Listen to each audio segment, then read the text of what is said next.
There is nothing wrong with your radio. Do not attempt to adjust the volume. We are controlling the broadcast.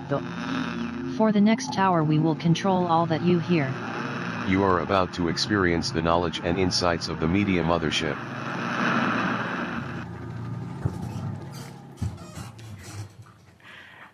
Welcome. Welcome to Media Mothership. Broadcasting out of Edge Radio Studios here in Nipaluna, Hobart, Tasmania. And on Media Mothership, we explore how media can shape our understanding of the world around us. I'm your host, Dr. Craig Thud, PhD, joined by, we'll go with Lord. Oh, I'm trying to think, what was the one where you got ordained minister? Yeah. Ordained minister Taylor. Yeah, Father Taylor. Yeah. And of course, as always, we're streaming on edgeradio.org.au, as well as YouTube and Twitch. You can find us just by searching Media Mothership. We're also, of course, streaming out or playing out on the digital DAB network. You can message us on the chat at YouTube or Twitch, or SMS us on 0488811707. Today's topic, we're going to look at some unusual news around media, and then we're going to dive into video games which only use audio to play them through. So all that and more on Media Mothership, Edge Radio 99.3. First story is on Final Fantasy. Final Fantasy, this was reported in Kotaku. So Final Fantasy, of course, well-known video game series set in a fantasy. The final one. Yes, it's not, well, given we're up to number 14, it's a little misleading in terms of the Final Fantasy wasn't the last one, obviously. Mm-hmm. Sorry, that must be a joke that all the Final Fantasy guys... Like, do you know how it came up with that name? No, tell me. Well, I don't know if this is true or not, but it's what I read in a magazine about 20 years ago. It was that it was Square, so the gaming company was called Square. Yep. And they were basically failing, and they said, we're going to make one Final Fantasy and see if it works. And it worked.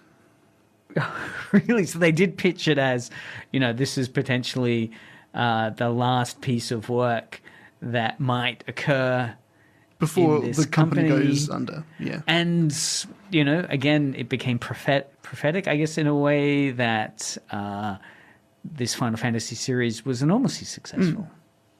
So we're up to number 14, Dawntrails. So that's the expansion pack of it. So Final Fantasy XIV is the online version of the game, and it's had 6 or 7 expansions over time, and this is the newest one that's come out. So it will have a new area, new items, new characters.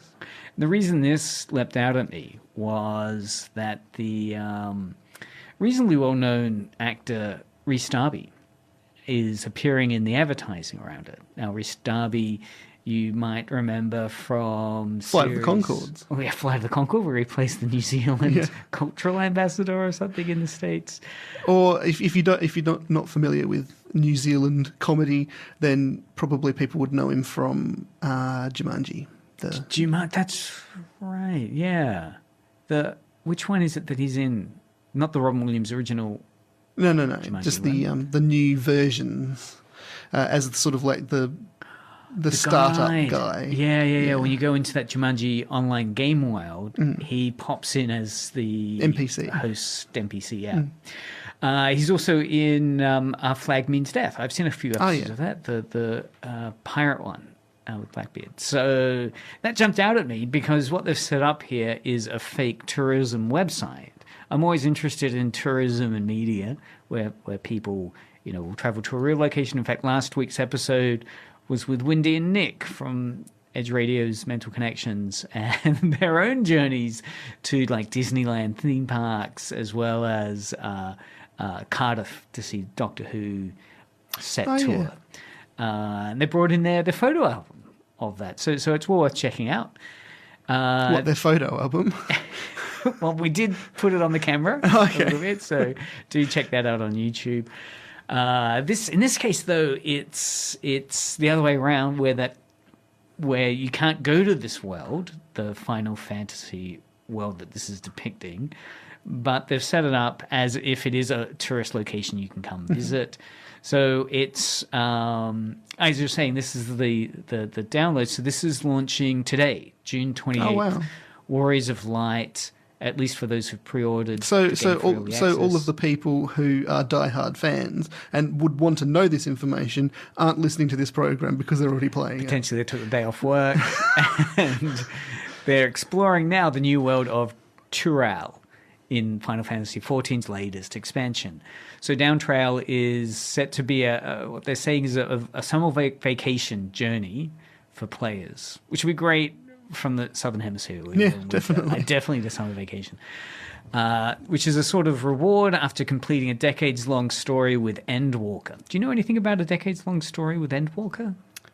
I mean, I've played it, but I haven't played it all the way through or even played it much. An Endwalker was one of the Final Fantasy things, potentially. So in anticipation of what Dawntrail has to offer from today on, Square Enix has given the tropical locale its own tourism website featuring actor Rhys Darby. So we're going to play a short clip of it as Darby is performing in character as a kind of helpful guide, letting players know what they can expect in this world. And he's playing the role of this interim deputy director of Turalism. Okay. Right, so set in Tural and Turalism is the poor joke they've delivered there. All right, so let's listen. Now, I'm curious to see how it lands. It's just got the loading window. Brilliant. Yeah. I'm confident. Okay. We're still going. Save more with everyday rewards. Okay. Oh, it's very laggy. Could be because I've got a little too many programs open on this laptop. Yeah, pretty good. We can just listen to 3-second bites. Oh dear. Well, that's a bust. Why is it so poorly? Oh, let me see. Greetings. As my first act. Wow. Yeah. Wow. See, I try to choose. As interim deputy director of Turalism, I'd like to welcome you to. Yeah, okay. I try to choose clips which are going to have some nice audio to play. Mm-hmm. Sometimes it's my downfall, right? Yeah. All right. But yeah, okay. So cute little idea there in terms of rolling out a tourism campaign, providing information. At least, I mean, there's a couple of things circulating around media and tourism. There's the fact that Steve Irwin's family, so obviously not Steve Irwin, but the wife and kids were down in Tasmania, and it got reported in the US as their visit to Tanzania. Yes, I saw that one, yeah. And so that unleashed all this memes about, like it was one that the Batuta Advocate, I think, did of the Tasmanian ambulances spotted in Tanzania providing service. So it's important to get tourism right, locations of the world, even when it falls over dead. So, all right, so the next article that I found that was quite interesting, I'll just do that little audio cue, was for those that were listening into the show before we started, you would have heard Natalie Portman's Saturday Night Live rap. This was a rap where she kind of lampooned her position as a kind of good girl. At that point, I think in her career, she'd just done the Star Wars movies as Princess Padme or Queen Padme. And this rap she did on Saturday Night Live was very much kind of turning the tables on that portrayal of her. You know, in fact, it's been referred to as a mind-bogglingly graphically filthy hip-hop track that she performs, where she drops innumerable F-bombs and she threatens to slit the throat of poor Nitrous and pour Nitrous down the hole. So it's a wonderful way of her to lampoon this idea of the good girl that sheds that image and embraces a bad girl character. What's fascinating is this was reported in Cracked.com. The lyrics of Natalie Portman's SNL rap were cited as fact in a newspaper article about her. This was in the Daily Mail, the UK Daily Mail, and they were reporting on it as a real fact. What's interesting as I was looking into it, because it got picked up through X, people started posting that clearly the Daily Mail have no idea what they're reporting on here, and their alleged kind of hard-hitting investigation of surprising celebrities who still smoke cigarettes, through which they mention Natalie Portman as a celebrity that does this. But their evidence was based on the song lyrics from the Saturday Night Live sketch. Yeah. But they mentioned the fact that, in the song, they didn't mention his lyrics. They just say Portman was big into weed and cocaine while she was at college, right? Which was just part of a satirical performance she was delivering. And their evidence to, again, support their article was that she made a statement, forgetting that it was actually a song lyric, where she says, "I smoked weed every day, I cheated every test, and snorted all the white yay." So, anyway, it's really interesting. So they're pulling this apart, but then people began to suspect that this article has probably been AI generated. Right, okay, yeah. Right? It hasn't been officially confirmed, but a lot of people, after they started satirizing how badly the Daily Mail had screwed up their reporting on this as fact when it was complete fiction, they felt that presumably this was probably generated from an AI, because all of their statements were clearly based on evidence, right? In terms of there were lyrics in this song, but any human that did a Google search found this alleged evidence would also realize it's a song lyric. So they're suspecting that surely no human would be able to do this badly, that it must be an AI who, as they argue in this article, yanked the initial statement from the Observer piece, because they said there is a 2011 profile of Portman in the Observer, which featured the fact that she did this rap song and the lyrics, but again, describing it as satire. So the AI probably landed on that Observer piece, treated it as straightforward news, didn't contextualize it as a song, and then reported it as real. And then no one at the Daily Mail checked it.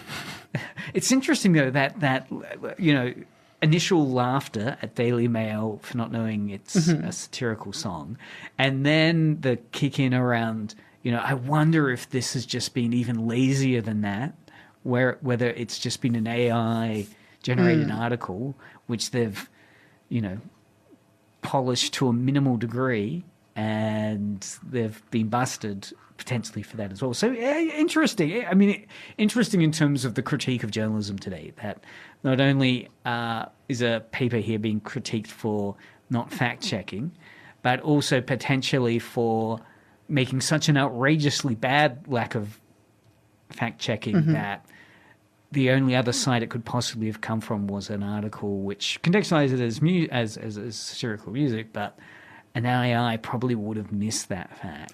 It seems AI generated to me, looking at how it's written.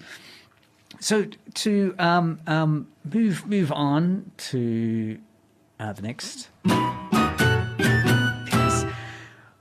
The next article I want to talk about takes it shows how important it is to be transparent. So it's the latest Planet of the Apes film, Kingdom of the Planet of the Apes.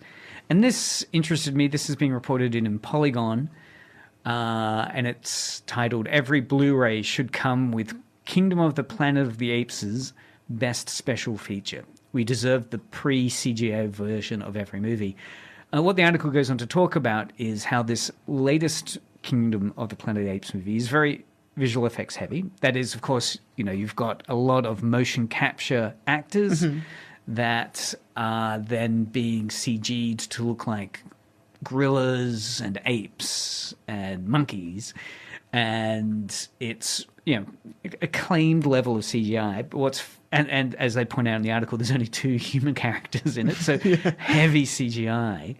But this article is praising the fact that if you watch the Blu-ray, there's a special on it called the Raw Cut, which presents it as a split screen version of the whole movie, where on one side it's the finished film, where you've got the full special effects, and the other side is without the special effects or without the CGI put on top of it, and it's just the actors in the motion capture suits that you're watching deliver their lines and so forth.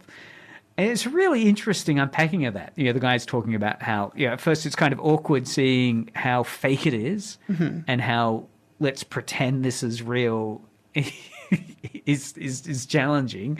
And if you're a viewer, you have zero suspension of disbelief because it's like, it's just green screen and a guy with ping pong balls on him. Yeah.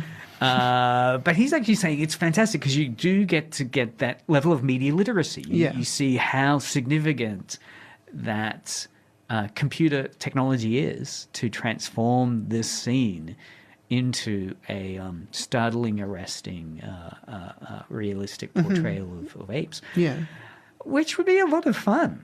People are talking about how, Andy Serkis's performance from Golem could possibly have been presented in that way. It's interesting, I think, because he was never awarded an like at the Oscars, there was this debate whether his performance would be entitled. Oh, right, yeah. Early on with that first Lord of the Rings film. Is that a performance that entitles him to be nominated? And I think at the time the decision was no, that doesn't count as acting.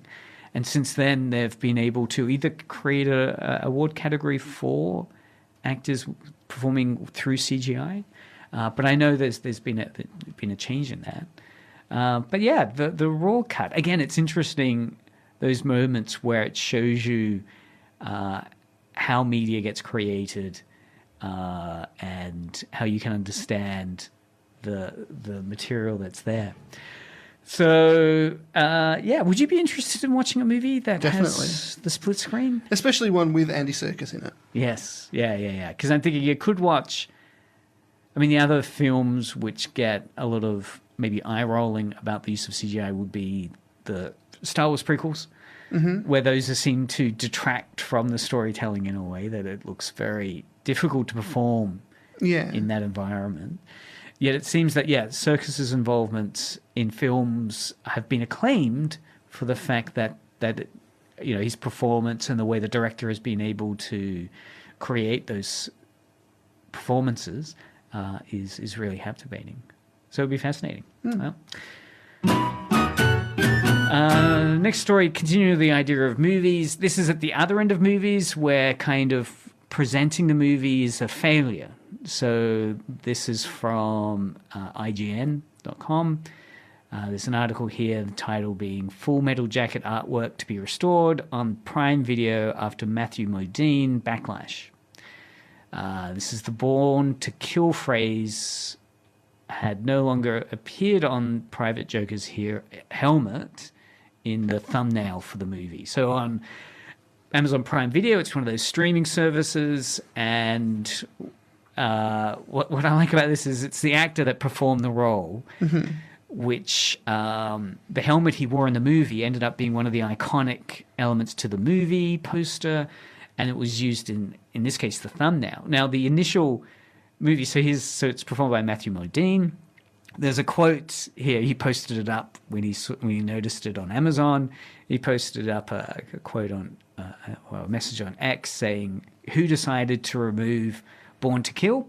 So if you see the original image of the helmet, it's in side profile, and it's one of these US Army helmets. And on one side, it's got Born to Kill written in magic marker. And then there's a peace symbol and some ammunition strapped to it. And in the Amazon version, though, the Born to Kill writing has been removed. So Matthew Modine posted this question saying, who decided to remove Born to Kill? Not only did they alter a piece of iconic art by Philip Castle, but they completely misunderstood the point of it being there. Private Joker, who's the character Matthew Modine plays in Full Metal Jacket, Private Joker wears the helmet with Born to Kill and the peace button as a statement about the duality of man. Have you ever seen that scene in Full Metal Jacket? No. I've never heard of it before. I don't know what it's about. I assume it's about, well, Full Metal Jacket, that's some sort of, isn't that like some sort of bullet is a Full Metal Jacket or something? Yes, yeah. So it refers, I think, to the casing, the metal casing that the ammunition is housed within for rifles.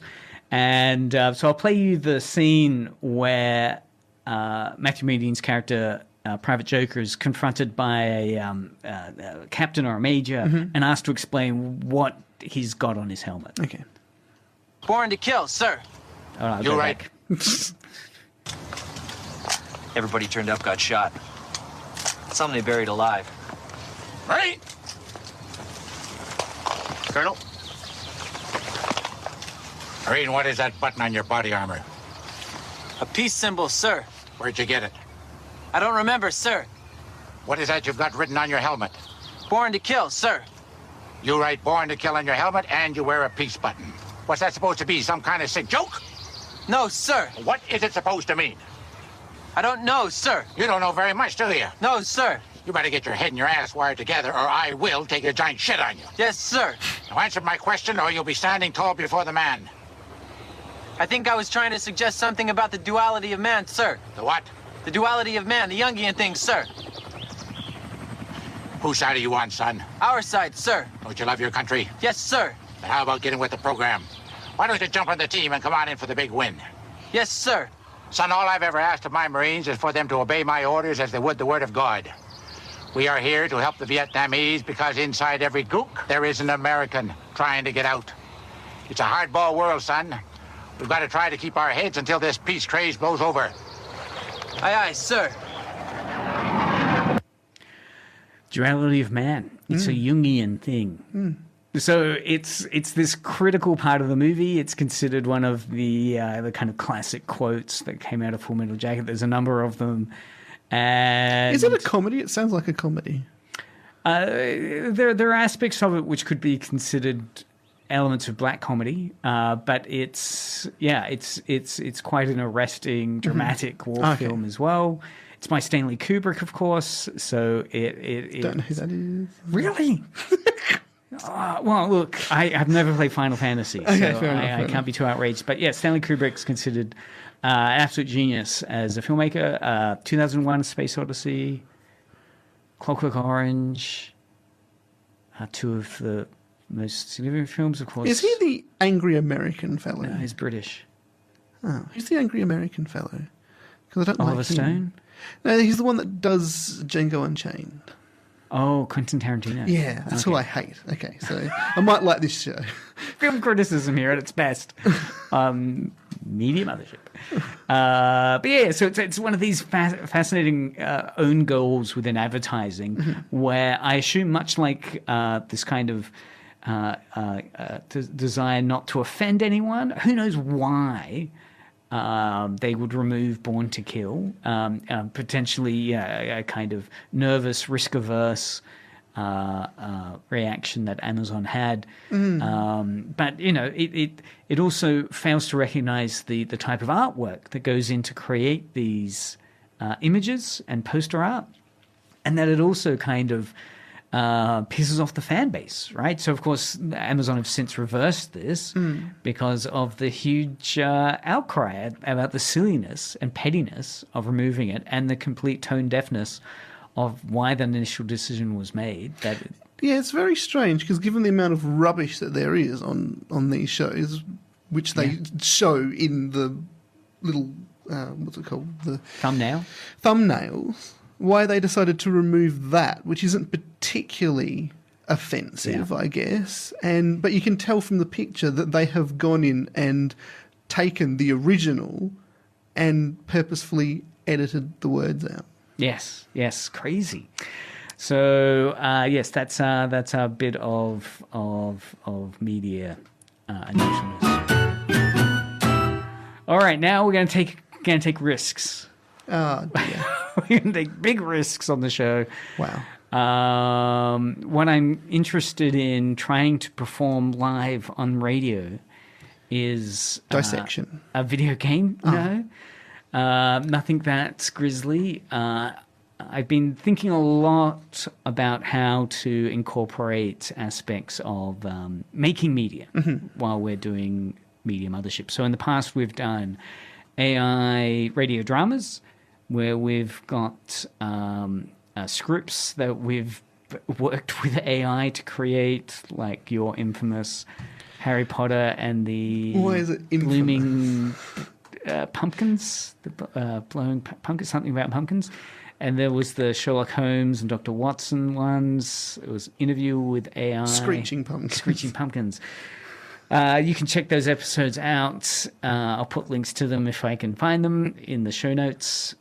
We've also played some great music you've created through AI and your own skills as well. Now what I'm curious about doing is attempting to discuss and analyze how video games work through controllers and the significance of failure in playing a video game. So one of the things that really interests me about playing video games is you have those... there's this interesting article by Jasper Jules who argues that there's a contradiction at the heart of video gaming, which is that on one hand you've got this drive to win, right? So people will talk about the pleasure of winning the video game. They play the video game to win it. It's immensely satisfying to win the video game. But then on the other hand, you've got the idea that the game should be challenging, right? It should be something that you have to devote some time and effort to win at, which means you have to lose sometimes so that you can then learn how to beat the game. So these are contradictions because if you only really wanted to win, then you just find the easiest game possible and just do that all the time. Like I just want that dopamine hit, so I'll just go for this easy level, or I'll play the game at the easiest possible settings. But the interesting thing is when you play the game at the easiest settings possible, you'll get bored out of your brain. It just will not be at all satisfying. And so there must be that experience of failure within playing the game. And, there's been much research done on that kind of middle, that you want to get into the flow, right? You want to be both challenged, right? So there's effort you're needing to put in, you're needing to concentrate, you're needing to develop strategies to overcome the challenges of the game, but not punishing enough that you feel that it's just arbitrary as to whether you win or not. Right? Yeah. That people say it's satisfying to lose when it's my fault and when I know what I did wrong. It's not satisfying to lose when it's just arbitrary and it's just a roll of dice and nothing I could have done could have changed that, and bad luck, right? That can really annoy gamers, and they'll say the game's broken because this just happened and it's not fun.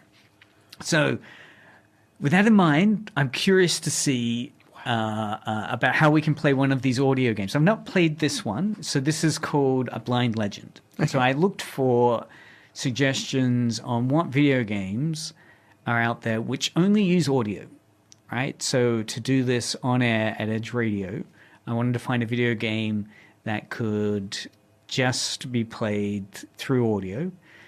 So Blind Legend is one that came up quite a lot as quite an interesting game that has this mechanic which relies entirely on sound to convey the game's environment, the narrative, and the mechanics. Right? So I'm going to be interested to see if we can, what that challenge is like to play a game without any visuals. And that question of accessibility as well, right? So these type of games are considered to be very accessible in terms of even visually impaired players can engage with them. Is that still challenging, or is it kind of made simplified for that, or is it in fact more challenging for a gamer to just use one sense, which is hearing? So we're going to give it a go, and we're going to see what types of sound cues this uses. Like, how does the mechanic work? How do sound cues and audio-based interactions work for me to navigate this game in? What kind of puzzles does it set up? How do I engage with characters just through audio? And I'm going to do a caveat that if the game kind of comes to a grinding halt, it has more to do with me and probably says more about my own gaming abilities than the game itself. And I might pass it over to Father Taylor to give it a shot. But what we're looking for is there an immersive experience that we're going to get into as we're playing this game? As listeners, are you finding it engaging and immersive to listen to?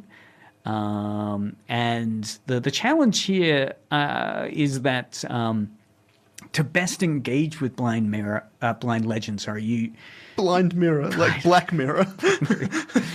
Blind Legend, you need to use what's called engage with what's called the binaural audio or 3D sound techniques. So that you've got to have headphones on, or they suggest headphones, so something where there's left and right hearing, so that you've got the mechanics based on this idea of the sense of direction and space that you're hearing through your left and right headphone that gets you to see through your ears. Right? So in radio, they refer to this as theater of the mind, right? So you should be able to, in your mind, see the play that's occurring.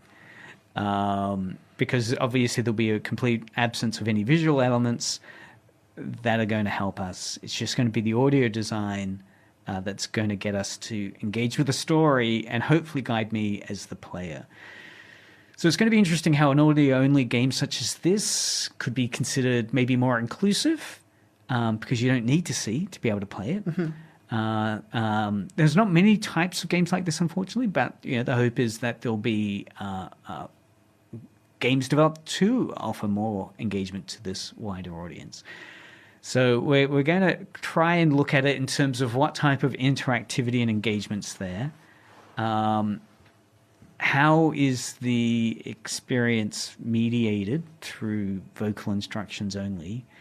Is it satisfying, right? Are we going to feel satisfied with the deeper engagement by using the mechanic of only our ears and the keyboard? Well, I won't tell much more about it. I'll boot it up, and we'll see what it's like. Boot it up, see what it's like. Yeah. Have you ever played an audio-only video game? No. No, neither have I. So we're about to find out. So we're going to play it from the start. Wow. Yep. Supported by le Centre National du Cinéma et de l'Image Animée, La Région Rhône-Alpes, AI voice, and Imaginove. Present. Okay. A Blind Legend.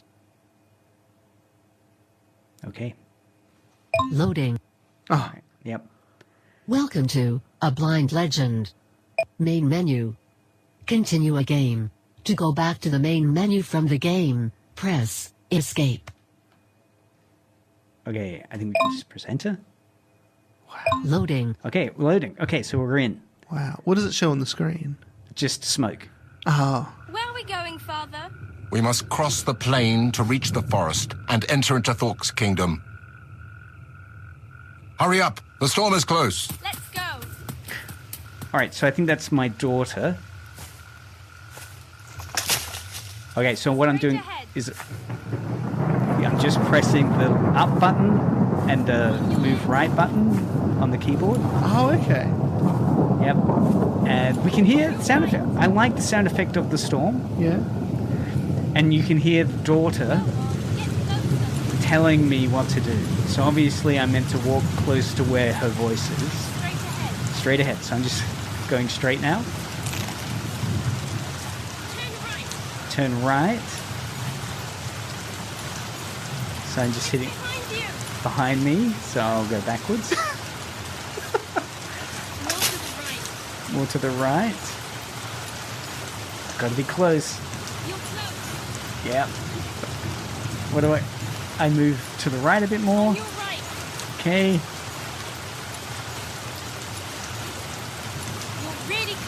Really close. And I can hear the voice. I mean, it does actually get louder as you get close. Oh, turn around. Come on. How do I turn around? I'll try going the other way. Okay, left. I'm going left. Turn right. I'm turning right. It's behind me. I'm going behind. Straight down a cliff. I'm going straight ahead. Okay.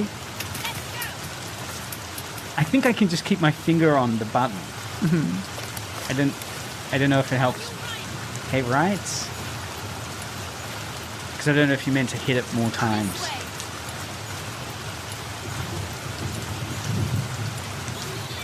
Left, okay. I like the storm. Okay, behind. I'm feeling like I really just want to get in there now and do the next part. Are we in the thing yet? What are we doing again? We're going to shelter. I think so. Feels like I've been outside for a long time. I am to the right. I'm gonna tap it now. So now I'm tapping. Right. I think you only need to do it once and then go ahead. Okay, let's do that. Left. And then now I'm going straight. You're really close. Okay. Let's go. I'm gonna tap now. It's straight ahead. The path is thick with thorns. Okay. Stand back. Here we go. To draw out or put away your sword, press Enter. Sword. Look at that. Got To my slice sword. through an obstacle in front of you, press up. Look at what I'm doing. Wow. I'm slicing through obstacles. That's good sound effects. Yeah. I like the sword. We need a shelter. Can you see anything?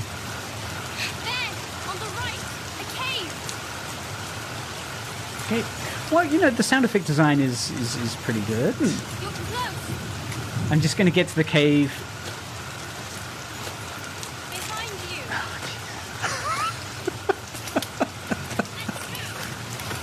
Do you want to...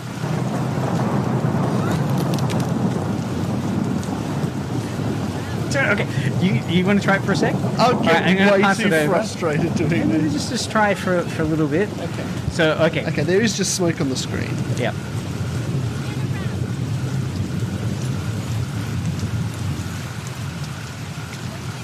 Her voice sounds like it's coming from the left. Okay. Behind.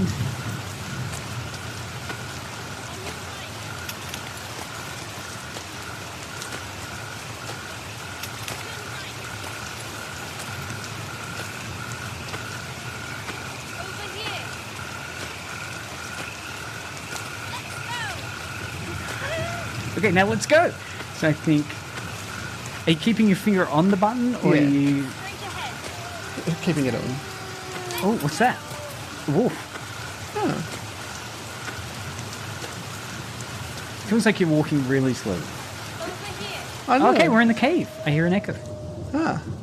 That's really good. This way. Now, come closer to me. All right. Loading. All right. Well, I think we did the first chapter. Wow.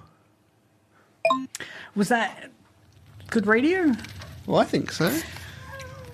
I don't know if I could do a Let's Play Father? entirely on this.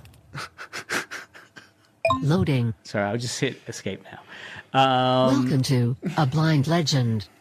Main menu. Continue a game. To go back to the main menu from the game. Okay, I just quit. Yeah.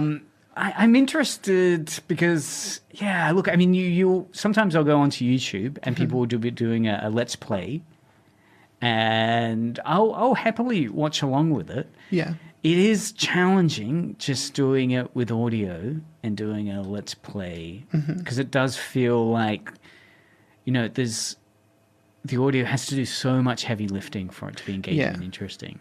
And I did find it frustrating to get the controls, right? It really is tough to base your movements on the sound only, and you quickly become a little frustrated.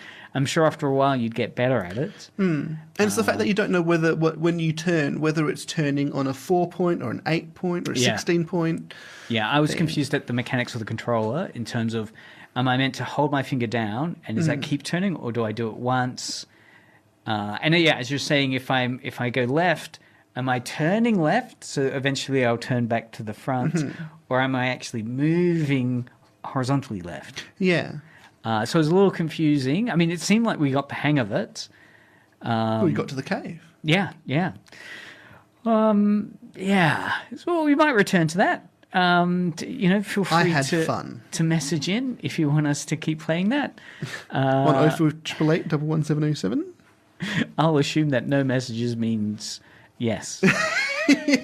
Double down. We've got about 7 minutes left. What I want to do is go through some classic video game sounds. This was from Wired.com. They did a piece recently with 4 video game sound designers explaining the thinking behind some of the world's most recognizable video game sounds. So we're going to hear Pac-Man, Sonic the Hedgehog, Donkey Kong, Mario Kart, Contra, Street Fighter 2, Doom, and more. You're just giving it all away. Oh, you don't know what order it is. I'm just throwing people in the zone. So I'll play a bit of the audio, I'll stop it, and we'll try to guess what it is. Mario. And then we'll hear what the experts say. Finish him. This is just a compilation of the stuff.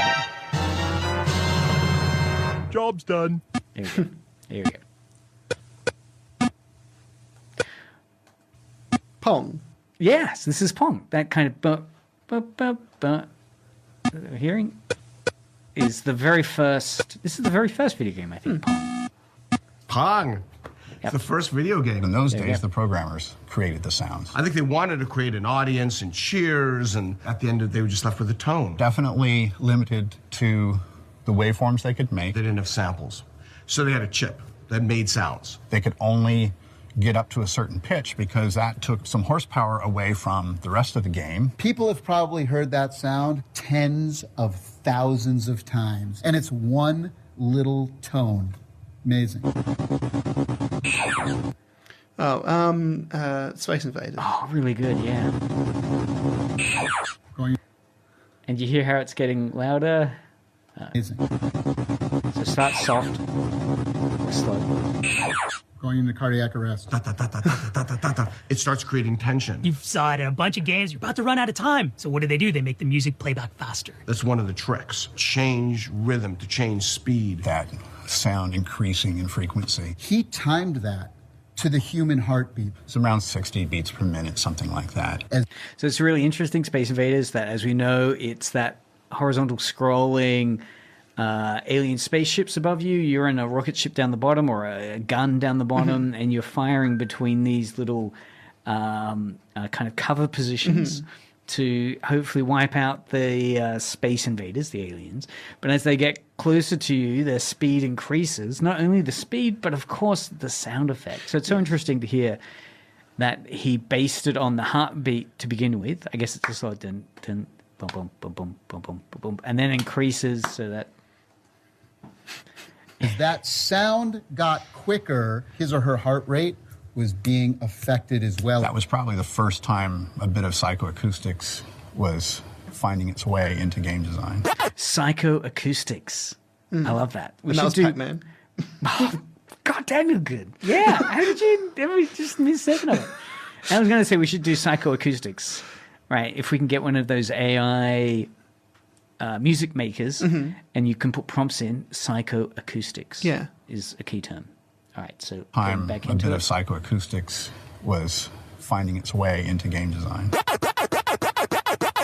Waka waka. It's the sound of insatiability. The name of the game was called Puckman. We started with a tone, and now we modulated it. So it's not really going. Language warning here. He gives an explanation as to, so it's weird, right? And in the comments, people have pointed this out. That the Pac-Man, discussion of Pac-Man's really interesting, right? It talks about that sound effect sound, how they developed it.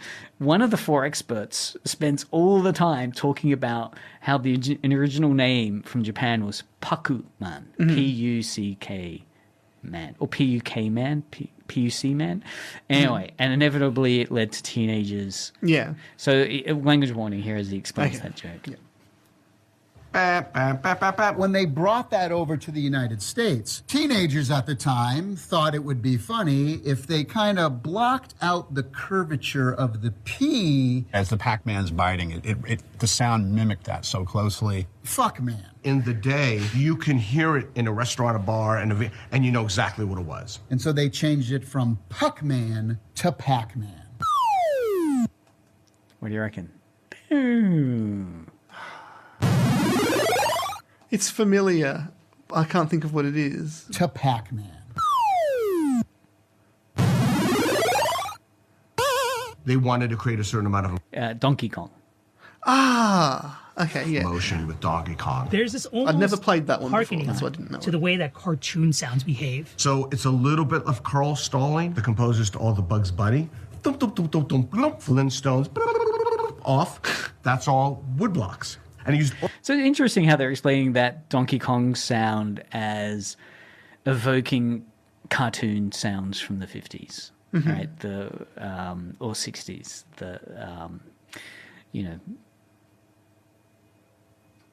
I'm trying to think of a cartoon.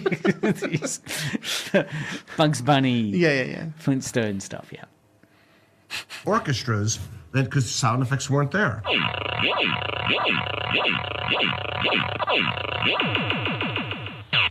Oof. I don't think I've never heard that one before. Yeah. I don't think the experts got it. I've heard it, but I can't identify.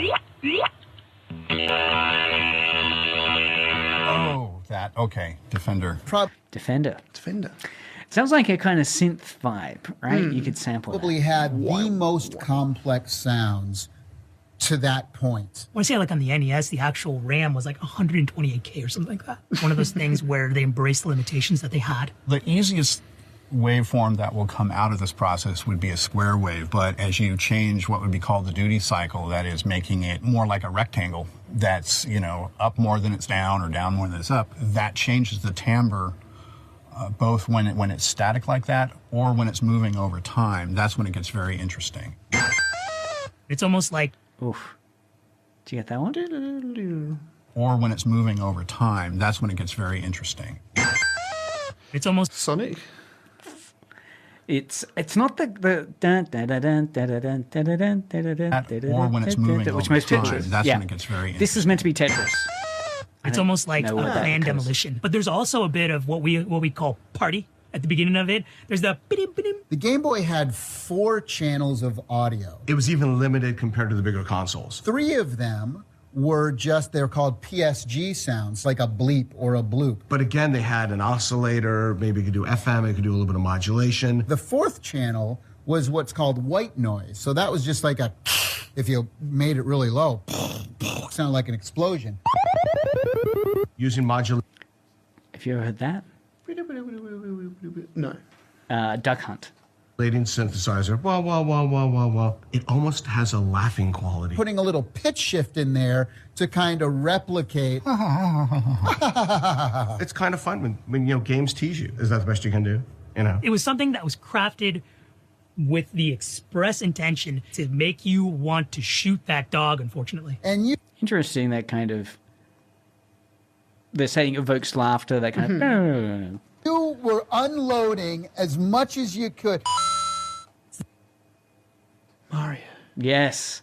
Super Mario. The sound of progress. Sound can often be Ba-ding. just the perfect tool to reassure you that you've accomplished something. If we feel like you failed, we use dissonance. So when you do something consonant, Consonants, right? So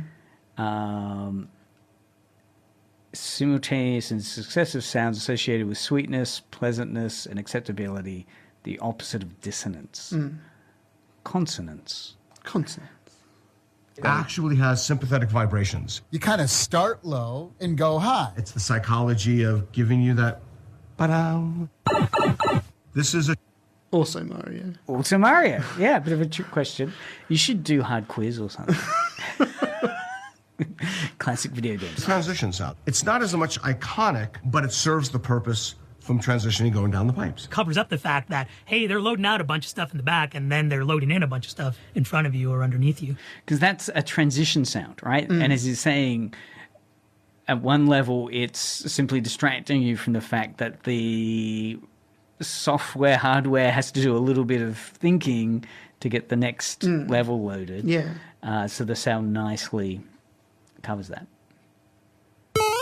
Your first and possibly most What is that action performing? What is that? Jumping. That is the jump. I was going to say, yep, the jump action. important ability. It tracks the motion of it so well. It has the feeling of elasticity. The very definition of interaction being signaled by sound. And like so many things in music and design, it's just the feel. It's like, yeah, I think that works. It's too quick. Really quick. It's really quick. It's Castlevania. Ah, okay. Would Yeah. that be like a sword slash then? They refer to it as the sound of something going by you. Okay. So If I go like this, the attack is that first crack you hear, bang! And what they're doing, they're using a long attack on that white noise to almost, to replicate something passing through the air. Genius. It so felt it could be an arrow. really satisfying because everything else was so tonal around it, and this was more broadband. Contra. Side scroller So gun. they're, once again, using that long lead-in for the attack. This isn't one bullet coming from one opening. This is something that's spreading. I think what they did was they had a lot of room to be able to have their sounds kind of take up a different portion of the frequency spectrum. The music kind of sat in one area, the sounds for impacts and whatnot sat in another, and the sounds for your player's gun sat in yet another. And I think that was like kind of the birthplace of us starting to get it. This Mega Man. Well, look, I think we might incorporate some of these sound effects in future episodes. Maybe I'll use them as little stingers. So thank you for listening. You're welcome. Yes, and for that audio quiz. I'll put up links to that YouTube. It's well worth watching the entirety of it. We're only about halfway through, where they discuss video games from 1972 to 1998. It's part one. They then do modern video game sounds later. So yes, I'll put links to that in the show notes, which are going to be available on the episode description on YouTube or via your podcast provider of choice.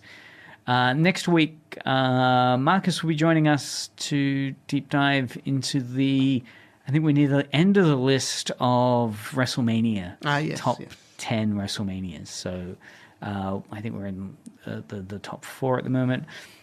So you can see those previous episodes. If you want to do your homework, you can listen to those previous WrestleMania episodes on YouTube or via edgeradio.org.au or your podcast provider of choice. You can find out more about Media Mothership on Facebook and Instagram. Keep listening, of course, to Edge Radio. Coming up next, we've got K-Pop Unlimited with DJ TJ and DJ CJ. Anything going on in K-Pop Unlimited?